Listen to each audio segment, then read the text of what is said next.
مباراة الأهلي وبرشلونة، عندي تعقيب بسيط جدًا وصغير جدًا على المذيع بتاع المباراة اللي قال لك ليونيل ميسي، هو يعني إيه ليونيل ميسي؟ هو في لعيب اسمه كده؟ عيب، ده أنت نهيت تاريخه يا راجل، الراجل ده اتنازل عن البالون دور اللي خدها بسبب الاسم اللي أنت قُلته، إيه ده يا كابتن؟ كابتن أنت هتكمّل معانا دوري، يعني حاجة و90 ماتش هتفضل تذيع مش هينفع، ما تقولهاش، قُل ميسي مش هتفرق عادي صباح ميسي رقم 10 لو مش عارف تقوله، الدنيا مش كده يا كابتن، فالكابتن أيمن هيكمّل معانا فترة كبيرة جدًا تمام؟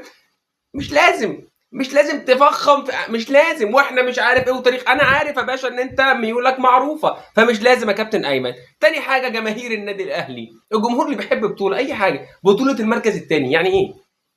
يعني أنت خدت بطولة المركز التاني، يعني إزاي طب؟ إزاي المركز التاني بقى بطولة؟ أنت أي حاجة بطولة بتجري وراها، عيب على فكرة أنت فريق كبير، فريق عظيم هتديله عمره برضه قليل، ما ينفعش أنت تنساق ولا أي حاجة خالص، ما ينفعش ماتش فيه هجمة واحدة بس تجيبها جون وكل سنة وأنت طب أقول لك أنت متضايق ليه؟ ده انا لعبت برشلونه في كاس خوان بامبرز اي هبد اي حاجه ولا في اي استفاده، استفدت حاجه؟ ده انت حتى مش عارف تغير، المدير الفني ما شفنالوش بصمه، ها؟ الموسم اللي جاي دلع يا باشا دلع، ها؟ تحكيم هيروقنا، انا عارف الدوري الجاي بتاعكم بس بامر الله معانا ربنا.